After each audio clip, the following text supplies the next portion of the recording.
Special. Hello, beautiful people, on this fine Wednesday, and welcome to the second part of the first round mock draft special. We finished off the last episode with the New Orleans Saints taking Jameson Williams, the wide receiver. So let's get back into it, starting at pick 17. So at pick 17, we've got the Los Angeles Chargers, and I've got them taking Jordan Davis, the defensive tackle. The Chargers were absolutely awful at stopping the run last year. They were 30th worst in the league. They made some big free agency moves, and they're pretty set across the board on that team. They brought in Khalil Mack, obviously, and he's going to line up on the other side across from Joey Bosa. So now you get Davis, massive player, 6'6", 340 pounds, the exact type of guy you want in the trenches. So you have Bosa one side, Mack the other, and Davis on the inside. It's going to almost be impossible for other teams to choose a player to double team. It's going to make their life incredibly difficult, going to make it really difficult for them to run the ball. So the Chargers are going to get their run stuffer. Moving on to pick 18, and we've got Philadelphia back on the clock. I've got them taking Devin Lloyd, linebacker. So Lloyd's just an absolute monster of a player. It's so impressive to watch. He can play all three downs, drop into coverage. You can play the run. You can use him inside or use him outside. And this leaves their big free agency signing of Hassan Reddick in a good position to just focus on pass rushing. So Philadelphia will add a really electrifying player. And I'm not sure they're going to be able to pass up the opportunity of taking him here, especially getting a wide receiver with their previous pick and helping their offense. Now they get a big cornerstone player on defense. On to pick 19, and the New Orleans Saints are also back on the clock. I've got them taking Trevor Penning, the offensive tackle. The Saints had a real lack of consistency with O-line personnel last year. And now with them losing to Ron Armstead in free agency to the Dolphins, I think this is their opportunity to get a direct replacement. Penning has starts at both the tackle positions and also guard.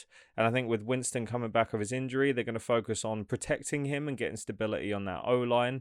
They've obviously got their receiver with the previous pick. Now they get their O-line, so really just helping all the pieces on that offense. Now with pick 20, we've got the Pittsburgh Steelers. And we've got the second quarterback being taken off the board. I've got the Steelers taking Desmond Ridder here. I spoke about that on not the last podcast now, because yesterday was the last podcast, but the podcast before that, before the start of the mock draft special. And I think he just has all the qualities that the Steelers look for in a quarterback. He screams leadership, and if he can just have the strange passing inaccuracies coached out of him, he can be an incredibly serviceable quarterback in the NFL. Maybe even do really, really well. It can be a really, really functional player for quite a few years.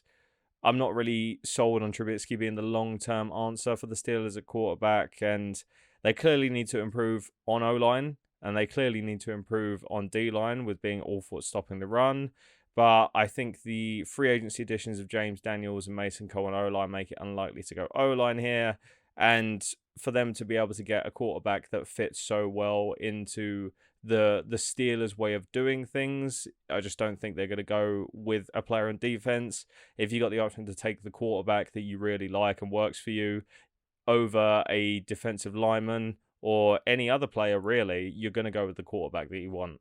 Now into pick 21, and we've got the New England Patriots on the clock. I've got them taking Nakobe Dean, the linebacker. Devin Lloyd and Dean are definitely the two top linebacker prospects in this class. Dean is incredibly instinctive and has an affinity for reading the game in real time, especially when it comes to the run game. He's a leader on defense that Belichick is just going to fall in love with. And to me, he just screams everything that a Patriot player is. So I think he's going to slot right into that Patriots defense, who lost some linebackers in free agency. He's versatile in how he plays, and the Patriots love players that they can use in multiple ways, in more ways than one. So for me, it's a really, really good fit. Now on to pick 22, and we have our first trade of the first round. So originally Green Bay was supposed to be picking here with their first pick of the first round out of two, but I've got them trading this pick to the Chiefs. So I've got them trading the pick to the Chiefs for pick 29 of the Chiefs, as well as the Chiefs' 2 second rounders. The reason being the Chiefs have got a lot of capital, so I don't think they need as much draft capital to be getting depth guys. And with Arizona Cardinals, the next team on the clock, who are in need of offensive lineman but also an edge rusher, I've got the Chiefs trading up to get George Karlaftis, the edge rusher. Edge rushers are flying off the board through this mock draft, so I think instead of the Chiefs sitting back and hoping that they either get a good player fall to them or just waiting, I think that they're going to go for, we're in win now mode, we've still got a lot of good pieces, let's just go and get our starting rusher. Green Bay need a wide receiver, but for me, I reckon they'll be of the opinion they can get who they want later in the first, and now with this trade, they're still going to have 2 picks in the first. The Chiefs don't need to pick a bunch of depth guys with a bunch of second rounders and third rounders and so on. So for me, they're going to have to go up here and basically stop the Arizona Cardinals, who've lost some players in free agency and so on, from getting their pass rusher instead. The Chiefs were 29th in sacks last season. You had Chris Jones, who had 9, but Frank Clark only had 4.5. And he's not been, I wouldn't say deteriorating, but he hasn't lived up to his potential every single season. So they need help in the pass rush. They've got some nice pieces in the secondary. They signed Justin Reed in free agency. Tyrann Mathieu, obviously, is a bit of a grey area there on what's going to happen with him. So it makes sense for them to go defense here. And especially when it comes to those quarterbacks that are in the AFC West, sacking the quarterback might be the difference between winning and losing that division. So instead of them sitting back and hoping they get a good edge rusher at one of their later picks in the round, they just come up and get their edge rusher here.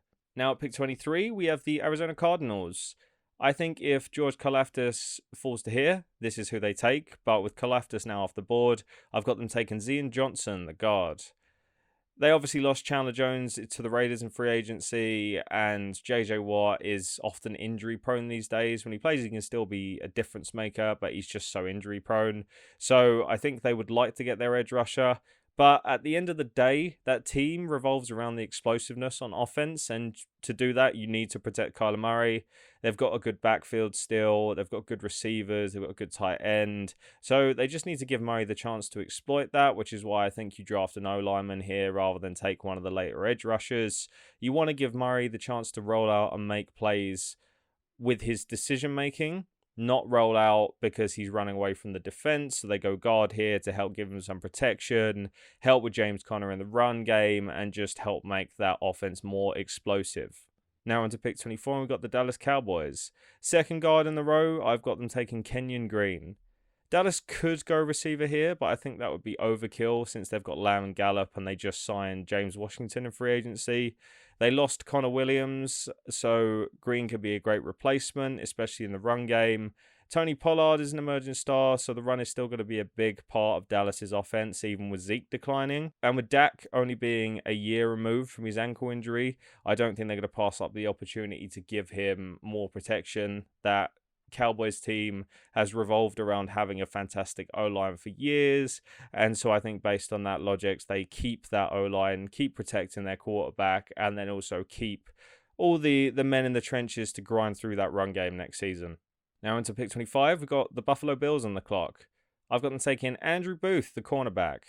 I did originally have Devonta Wyatt going here to the Bills, but I think he's going to fall out of the first round because of his off-field issues. Whether that's the second round or beyond, we'll find out. The Bills' secondary is elite, but they definitely need a solid corner to play across from Tre'Davious White. With White out last season, their depth guys need to step up, but the lack of elite corners really showed in the playoffs against Kansas City. And even if you had White in there if he didn't have his injury, I think it still would have been a glaring need for them in their pass defense. So I reckon the Bills take Booth here as the next piece to their Super Bowl puzzle. Now we're at pick 26 and we've got the Tennessee Titans on the clock. A lot of ways they can go here, but I've got them taking Kenny Pickett, the quarterback. For me, the Tannehill experiment seems to be drawing to an end. I think he's shown that he doesn't have the ability to get the Titans to a Super Bowl. They're obviously a perennial playoff team at the moment. They've got a good coaching system. They've got good pieces, but they're just not getting past that point. And do you just kind of want to sit as a playoff team and not get to the next point? Or do you want to go and get a player that can make a hell of a difference? I think Kenny Pickett is going to have the opportunity now to sit in his first season and the team could ride out Ryan Tannehill's contract. And then in the second year come in, and I think it's definitely going to be an improvement on Tannehill. So you've only got a player to sit for a year. It's the ideal situation for a quarterback to go into. The team struggled with a lot of injuries last year, so I think that's more of a reason that they had so many sacks rather than them really needing tons of help on O-line. They do need help, but I think here they go with a need of quarterback and then focus on O-line later. They also had a lack of healthy receivers last year in amongst these injuries, so I believe that Kenny Pickett's the one to go with here. Now at pick 27, we've got the Tampa Bay Buccaneers on the clock, and I've got them taking Jahan Dotson, the wide receiver. So Tampa Bay lost their guards, Ali Marpet and Alex Kappa, one to retirement, one to free agency. But with Tom Brady's return, I think you focus on giving him another receiver to replace Antonio Brown.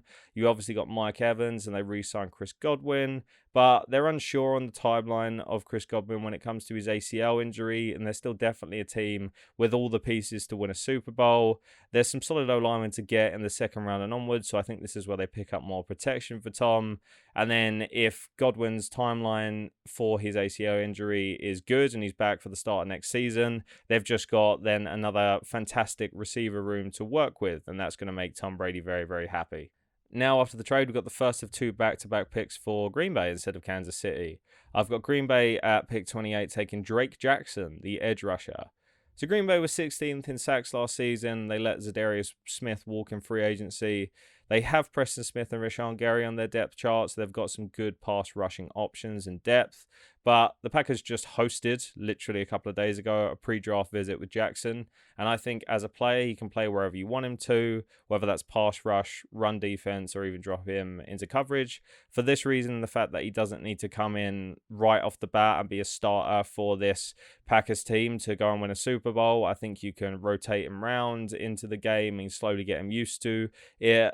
I think that it gives him a chance, the Packers a chance to utilize his upside, and they'll get a good player here. And just the more he plays, the more he'll go into that rotation and then become a starting edge for them. Now at pick 29, we've got the Green Bay Packers' second pick of the first round. This is the one they got from the trade to Kansas City. And I've got them taking Treylon Burks, the wide receiver. So years of Green Bay not taking a wide receiver high in the draft come to an end at this pick. With the loss of Devontae Adams, it looks like Allen Lazard is going to be top of the Packers depth chart when it comes to wide receivers. And obviously with the Rodgers restructure of his contract and extension, I think that they're just going to focus on putting the pieces around him now they've committed to him.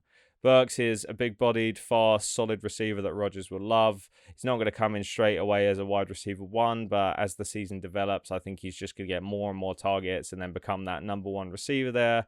Team's still got a lot of good depth guys, but they need that true number one relationship that Rodgers used to have with Adams to then prosper and go forward and potentially win that Super Bowl.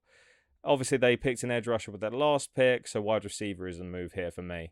On to pick 30, and we've got Kansas City's second pick of the first round now. And I've got them taking Christian Watson, the wide receiver. Obviously, they traded Tyreek Hill in a blockbuster trade to Miami recently, so their current depth chart has Juju Smith-Schuster at the top. They've got their great speedy receivers that they love in Marquez Valdes-Scantling and Mecole Hardman, but I think Watson just has the potential to be a monster of a receiver. Look at his size. He's 6'5", and he ran a 4.36 40-yard dash. If you can make Watson routinely use his athletic potential, especially combining him with Andy Reid, who I think can coach that out of him and put him in a really, really good place, you're just going to have a ridiculous target for Patrick Mahomes to work with. So I think they go wide receiver here. I don't think it's as dramatic as people have said with the wide receivers they've lost. I think they've still got some really, really good players there, but this is just going to be another crazy target for Mahomes to work with. And now with getting George Karlaftis on defense, that really helps with their defense, and the Kansas City Chiefs can go forward with their identity of just basically outscoring teams and having all the players to just put up 40 points a game. Now we're on to our penultimate pick of the first round. At pick 31, we've got the Cincinnati Bengals on the clock. I've got them taking Trent McDuffie, the cornerback. I think it's impressive that he fell to it, to be honest, and the Bengals are just not going to pass up on this opportunity. It's been proven that Bengals can't rely on Eli Apple, and with their O-line moves in free agency, bringing in Alex Kappa, Ted Karras, and La'el Collins, I think it would be strange for them to pick another lineman here. They've now got a lot of good pieces on O-line, and considering now they've gone from basically not worrying about their O-line at all and not protecting Joe Burrow to now bringing in more pieces to protect him, for me, it makes sense that they go on defense instead. They've got good pieces with their corners in Awuzie and then slot corner Mike Hilton, but this shores up the third aspect of that secondary. If you're going to get to the playoffs and then play against the Chiefs again, you need all the best corners you can get. I think McDuffie, as well as the other corners I've mentioned in this first round, has the ability to be a number one corner, which is such a ridiculously hard position to play. And if you can find a player who can play as cornerback one and have that top potential in the league, then you're laughing. So for me, yeah, they go with Trent McDuffie here. Now on to the final pick of the first round. And we got the Detroit Lions back on the clock again. Lots of ways they can go here. There's still tons of really, really good players on the board, but I've got them taking Daxton Hill, the safety. Their secondary was ranked 30th by Pro Football Focus last year. You've got Jeffrey Okudah, the cornerback, who suffered an Achilles injury at the start of last season, and it's still undecided if he's going to be a bust or not. But you had Oruwariye showing that he can play really, really good corner play, and they just need some more help on the back end. Especially now you've got Kayvon Thibodeaux with their earlier pick, a really, really good guy in the trenches. Here you get your safety, a really, really good guy on the back end, can hit really hard, play like an incredible player to help improve that Lions team. I don't think they go quarterback this year. They've still got first round picks next year that they can work with. So I think at the moment, Goff you use as a serviceable veteran quarterback who can basically keep your team afloat and can be good for receivers to develop and good for that team to develop. And has obviously been to a Super Bowl, has had success in the playoffs. So he's a good player to just ride along for a while and maybe put in some pieces around him. I say they signed some good players in free agency, wide receiver wise. Now you get the help on defense in the draft. It might make a massive difference to that Lions team. So next year you've built some more players into the game. You've built in some more players on defense. You've built in some more players on offense. And then if you have some more success, then next year you can go, right, okay, we've had a good time with Jared Goff. He's been a good guy in the intermediate time period. But now we're going to go with our next quarterback. And they can obviously release Goff at the end of next year and not take a massive cap hit that would have happened before. So for me, they get their safety here. They get a really, really good player to round off the first round. And that finishes up the first round mock draft. I hope you guys enjoyed this. I really enjoyed researching and looking at these players and figuring things out. It was actually, I had a set way, a set thing for each position today. And a couple of hours ago, I was just going through picks 17 to 32. And I just looked at the period where I said the Kansas City Chiefs would trade into. And I just thought, yeah, a trade just makes total sense here. So it shows if you're doing a mock draft and you're changing things up literally as you're going through it, NFL teams must be literally changing their thoughts on things up until, the last minutes before the draft starts and during the draft with trades and everything like that. So I really enjoyed doing this. I hope you guys really enjoyed doing this. I'm going to be staying up and watching the first round of the draft this week, which obviously starts tomorrow. It's actually 1 a.m. Friday morning that it starts, but, I love my NFL. I'm not going to miss the draft, especially after doing a mock first round for it. So I'll be staying up. I'll be tweeting my picks for what I think is going to happen, and also when the actual picks come up, I'll be saying what I think of them in comparison to what I think they should have gone with, obviously based off this mock draft. If there's any trades, then I'll go back and say, okay, well, the trade's this, and now I think that this team goes with this, and just adapt as it goes along. So that's going to be a lot of fun. Thank you for listening to this episode. If you like it, please give it a rating on Spotify and share it with your friends. Follow me on Instagram and TikTok on the handle @ClutchdownPodcast. And if you want to watch the draft along with me, where I'll be doing all the picks from the first round and tweet along, follow @ClutchdownPod on Twitter. On my Instagram accounts, I share info and clips from current and future episodes, TikTok too. So I will catch you all next week on Tuesday, where I'll be chatting all about the draft, giving all the players that I think were great picks, all the players that were steals, and then all the players who I thought were not so good picks. So I'll catch you all next week.